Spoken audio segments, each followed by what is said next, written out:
এই বন্ধুরা, তোমরা কি জানো রায়গঞ্জে এক্সপো মেলা এসেছে? যদি না জেনে থাকো চলো ব্লগটা শুরু করি। এই বছর এক্সপো মেলাতে যেতে গেলে কিন্তু তোমাদের আগে ফ্লাইটের টিকিট কাটতে হবে। এই মানে হলো এক্সপো মেলার টিকিট। ভিতরে ঢুকতেই প্রথমে পাবে মিষ্টির বাহার। আরে বাপরে, এই কি অফিস? এই অফিসে ইন্টারভিউ দিলে চাকরি পাবো তো? कौन है ये लोग? कहां से आते हैं ये?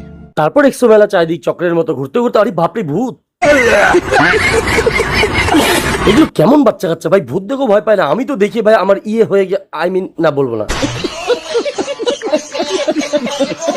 আরে বাপরে, এক্সপো মেলায় আবার ছোট ভীমও আসছে। উপরে তাকায় আবার ও কি দেখে? ইনি যে কতক্ষণ বসে থাকবে কে জানে, ঠ্যাং নাই মনে হয়। আমি তো সেই খুশি এক্সপো মেলায় এসে, এমন ভাব দেখাচ্ছি মানে বাপের জন্মে এক্সপো মেলা দেখি। হ্যাঁ বন্ধুরা, তবে তোমরাও বাপের জন্মে এক্সপো মেলা দেখো না, সেটা হলো মিউনিসিপ্যালিটি মাঠে।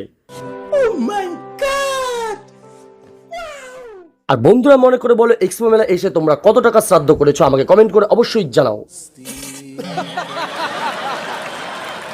3.5 ঘন্টা ঘুরে গোটা মেলা এখন এতক্ষণে পাইলাম জলপুরি।